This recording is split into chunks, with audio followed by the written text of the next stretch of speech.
yang berbeda. Beda. Ngapa Nat makin ganteng deh? Enggak. Yang dilihat sama Santi, wajahnya Tony tuh hitam Nat, hitam. Badannya pun hitam, aslinya nggak hitam, dia hitam, betul-betul hitam legam. Dan ini mohon maaf ya kata si Santi, sekilas penampilan si Tony itu macam monyet. Bukan lo suatu karena mohon maaf mukanya si Tony ini dasarnya jelek, bukan. Memang betulan macam makhluk berbulu Nat. Tapi suara Tony, aku nggak terkejut si Santi. Ini Tony nih, tapi ngapa dia macam monyet? Apa nggak kaget si Santi nengok itu kan? Gak mau dia bukain pintu, dia aja di kamar tuh. Cantik, keluar kau. Enak aja kau gugatin, cerai ditengok macam monyet. Aduh merinding. Udah lah kan dibiarkan itu sama si Santi. Akhirnya si Tony balik. Nah besoknya Santi pun memutuskan untuk balik lagi nih, datang ke Pak Har dan menceritakan semua kejadian semalam itu ke Pak Har. Dan di situ Pak Har mengatakan bahwa semalam adalah saat ketika tali merah yang mengikat Santi putus. Akhirnya lepas juga wak guna-guna si Tony itu selama 12 tahun mereka menikah. Wak. Makanya itulah dia datang dengan bentukan kayak gitu wak. Apa tidak selesai nih nak ceritanya, kan udah lepas talinya belum lanjut. Nah singkat cerita wak, proses perceraian mereka pun selesai. Udah resmi nih cerai antara si Tony sama Santi kan. Dan beberapa waktu kemudian, tepatnya pada tanggal 27 Mei tahun berapa aku nggak tahu, yang jelas Santi sama Mas Mahmud menikah. Dan pada saat itu Santi memutuskan untuk membuka usaha jualan nasi kotak dan Mas Mahmud bekerja sebagai tukang bangunan. Setelah menikah Mas Mahmud memperlakukan Santi dengan sangat baik. Wah beda kali sama Mas Tony katanya. Meskipun kehidupan kami sederhana Nat, tapi aku betul-betul bahagia. Happy ending lah kisah ini Nat, kan enggak? Belum. Masih ada surprise lagi nih Wak. Dimana kebahagiaan mereka ini nggak berlangsung lama karena sebulan setelah mereka menikah Wak, hal-hal horor pun mulai terjadi.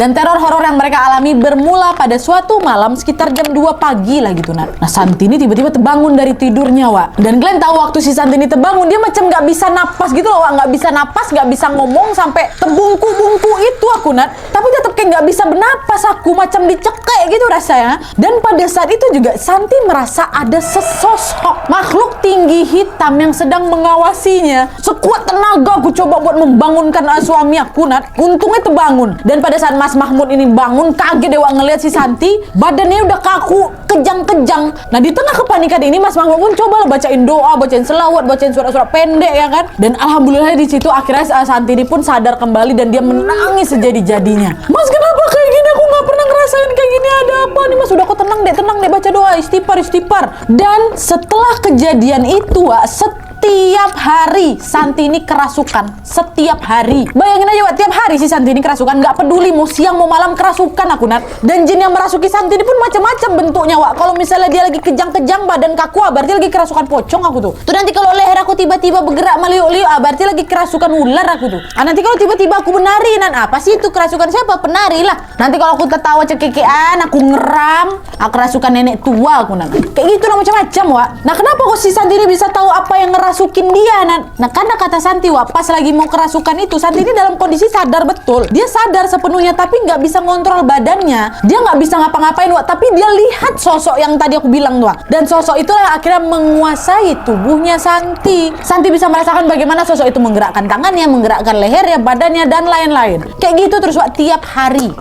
Dan karena memang udah nggak tahan kali tiap hari kesurupan kayak gitu, Santi pun berusaha untuk berobat lagi Wak. Tapi sayangnya nggak ada satupun yang bisa ngobatin dia. Sampai akhirnya adalah itu Wak, salah satu temannya yang menyarankan Santi ini untuk berobat ke salah satu kiai yang ada di Jawa Tengah. Kita sebenarnya namanya Pak Ahmad ya. Nah singkat cerita datanglah Santi ini sama Mas Mahmud kan menemui Mas Mahmud pula. Kiai Ahmad maaf. Dan pada saat itu mereka ditemanin sama Vira namanya. Kita sebenarnya Vira, temannya si Santi sama suaminya Vira juga. Nah yang bikin herannya Wak, mereka baru aja sampai ke tempat Pak Ahmad itu kan. Belum cerita apa-apa lagi. Santi pun masih dalam kondisi sadar, tapi Pak Ahmad di situ bisa tahu kalau ternyata Santi ini udah kesurupan. Padahal Santi ngerasa sadar-sadar aja gitu loh. Tapi Pak Ahmad udah kayak enggak, kok lagi kerasukan ini. Akhirnya nggak lama setelah itu Santi dikasih lah itu Wak, segelas air putih. Dan kalian tahu apa yang terjadi setelah ini? Air putih disodorkan, Santi langsung teriak-teriak kesetanan Wak. Nah gitu. Akhirnya baru disodorin. Nanti gue minum dulu aku. Pengen minum juga. Kalau nggak mau minum air itu biar aku minum cimurin. Dah, sah iya kata Pak Ahmad. Dan siapa kau? Aku suruhannya Tony. Ya Allah serem banget suara gue. Tony nggak terima Santi bahagia. Santi harus mati. Gitu katanya Wak. Santi harus mati, kiriman siapa si Tony. Nah ngeliat Santi yang kesurupan itu, Pak Ahmad pun berusaha lah kan untuk menyadarkan si Santi ini. Dan setelahnya Pak Ahmad bilang, besok malam Jumat kau harus dimandikan di sumber air gunung ya, untuk bersihin jin-jin yang ngerasukin kau. Ada gunungnya disebutin sama Santi, tapi nggak mau kusebutin awak, biarlah. Yang jelas salah satu gunung yang ada di Jawa Tengah gitu ya. Akhirnya betul lah, 3 hari kemudian pas malam Jumat tuh mereka berlima, Santi, Mahmud, Vira, suami Vira sama Pak Ahmad, berangkatlah menuju gunung tersebut. Sekitar jam 7 malam wak mereka sampai di sana. Nah di sana tuh ada memang mata air yang dibuat untuk pemandian di sekelilingnya. Dan di sekitar situ juga ada kuburan sesepuh desa yang di atasnya dibangun semacam rumah-rumahan gitu lah wak. Dan disitulah pengusiran setan pun dimulai. Pak Ahmad membacalah doa kan sambil membuka aneka kembang yang memang sudah disiapkan wak. Dah. Itulah itu. Nah nggak sampai 5 menit berada di sana wak, Santi langsung kerasukan lagi, badannya langsung kejang-kejang menggeliat kepanasan dan terus-terusan berteriak dia. Saha iya, siapa kau? Kata Pak Ahmad kan. Aku suruhannya Tony. Siapa dukun kau? Kata Pak Ahmad lagi nanya. Bukan urusan kau. Pergi nggak kau? Atau dukun kau yang kubunuh? Kata Pak Ahmad wak. Enggak juga pergi sih yang merasuki. Dan ini Santi kerasukan nonstop wak sampai jam 2 pagi dari jam 7 malam tuh. Kerasukannya pun ganti-ganti. Nat kadang suaraku mirip kakek-kakek tua, kadang-kadang suaraku manja-manja kecekikikan nggak jelas gitu, kadang semua kaku badan aku terus aku diam melotot. Nanti cekikikan aku lagi macam aku tilana. Kayak gitu ya, terus banyak wak yang masukin aku katanya. Dan macam jin-jinnya tuh kayak lagi ngantri gitu loh mau masuk badan si Santi wak. Alhasil apa tenaga mereka semua yang ada di sana kekuras habis lah megangin si Santi itu aja. Akhirnya untungnya tuh jam 2 pagi Pak Ahmad berkata bahwa Santi kamu sudah bersih. Dah kau mandilah di sumber air gunung ini ya kata gitu. Untungnya selesai wak. Nah udah selesai ceritanya Nat? Belum, masih banyak lagi.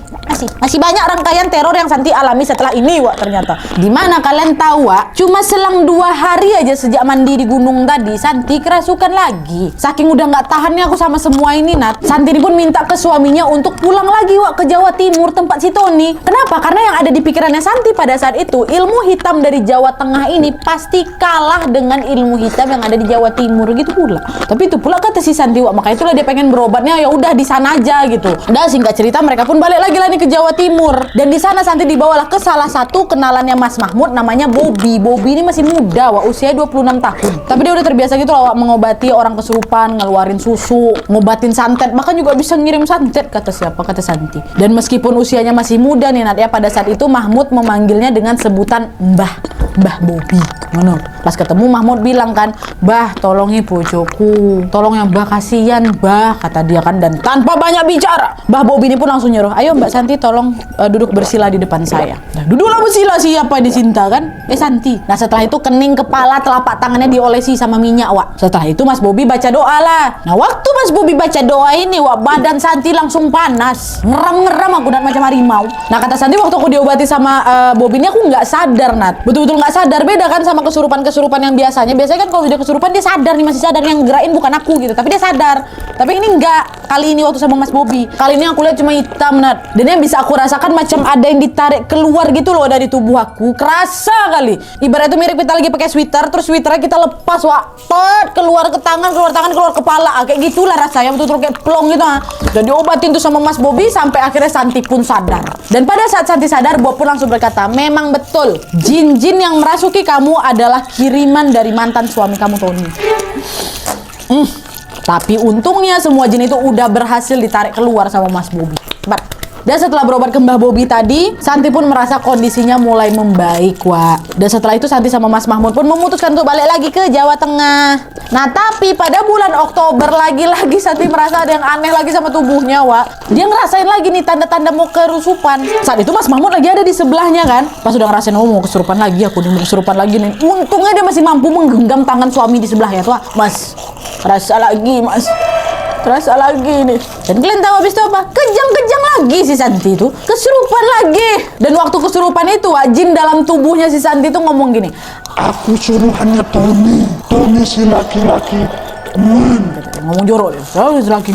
Dia salah tapi nggak merasa dia salah. Di pikirannya hidupnya hancur gara-gara istrinya. Balas dendam sampai neraka." Udah pedih. Itu kata ya, Wak. Nah jadi kenapa si Tony ini tega ngirimin jin ke Santi? Ya pastilah karena mau balas dendam, Wak. Tony ngerasa hidupnya hancur sejak cermai sama Santi. Dan sejak kejadian itu Santi balik-balik kesurupan lagi, Wak. Setiap hari nggak habis-habis. Dan kesurupannya itu makin lama makin ekstrim gitu loh, Wak. Sampai si Santi ini mencekek, mencakar, menggigit lakinya Mahmud. Dan setiap kali kerasukan badannya terus sakit kalian macam udah dipukulin banyak orang. Lebam-lebam hitam gitu loh katanya. Dan yang lebih seremnya lagi nih, Wak, ya pada suatu hari si Santi ini kan kesurupan lagi nih. Dan pada saat itu Santi merasa seperti sedang melihat Tony di depannya. Dan pada saat itu di luar kontrolnya, Wak, Santi berkata, Tony pengen aku mati. Dia bersumpah demi iblis, demi setan, siluman apapun, asal bisa menghancurkan hidupku seperti hancurnya hidup dia. Walaupun dia harus masuk neraka jahanam. Itu sumpahnya, Wak. Itu sumpahnya. Hah, apa nggak merinding? Tuh kata si Santi tiba-tiba tuh ngomongnya kayak gitu. Nggak apa-apa aku masuk neraka, yang penting anak itu celaka gitu loh. Sebegitu dendamnya Tony ini sama Santi, kata Santi, Wak. Nah karena hal itu Santi sama Mahmud balik lagi lah ke Jawa Timur buat nemuin Mbah Bobi tadi. Tapi di situ Mbah Bobi berkata bahwa yang bisa mengatasi santet ini cuman kalian berdua. Cuma kau sama Mahmud aja yang bisa, Mbak Santi. Nah terus gimana caranya, Mbah? Nah di situ Mbah Bobi ini macam ngasih mantra campuran Arab sama Jawa gitu loh, Wak. Yang nggak boleh ditulis, nggak boleh diucapkan terbalik, dan nggak boleh dibaca pada saat badan ini dalam keadaan kotor. Itu pula syaratnya. Dan karena memang nggak boleh ditulis, akhirnya Santi sama Mahmud ngafal lah kalimat mantra itu kan. Dan kalau kalian sudah hafal, baca itu sampai 40 kali. Setiap selesai subuh sampai 40 hari ke depan. Kalau memang kalian berhasil, santet ini akan kembali lagi ke pemiliknya, pengirimnya. Sanggup? Iya, Mbah, sanggup, kata mereka. Dan lah tuh besok paginya Santi sama Mahmud ini pun mulailah membaca mantra tersebut, Wak. Tapi ada lagi cobaannya. Setelah membaca mantra itu, tiba-tiba Santi merasa tubuhnya seperti dihentakkan dengan keras, lalu dia mulai mengeram lagi. Mahmud yang nengok istri kerasukan lagi pun langsung lagi menghampirinya, memegangi si Santi lagi. Dan di samping telinga Santi, Mahmud pun baca lagi tuh mantra-mantra tadi kan. Di situ Santi makin histeris, Wak. Dia terus teriak-teriak, panas, panas, wah, gitu, badan panas. Dan lalu ini nih bagian yang paling paling merinding apa ya? Si Santi ngomong, Wak, bunuh gitu kan. Mahmud nanya, siapa yang mau kebunuh? Siapa sing gelem kowe pateni? Ya gitu kan. Santi jawab, lah kok balik nanya lagi, mungkin itu pun ada pikiran si Mahmud kan. Aku nanya kau nanya aku lagi, sopo itu katanya kan. Akhirnya si Mahmud ini pun kembali lagi membisik di telinganya si Sasti pula, si Santi pakai mantra tadi. Santi pun ngomong lagi, Pateni, Tony Mukijan. Pateni, Tony Mukijan. kata dia gitu. Mahmud bisik lagi tuh akan di telinganya si Santi. Dan setelah Mahmud membisikkan hal itu, dengan suara patah-patah Santi juga mengucapkan hal yang sama. Pateni, Tony Mukijan.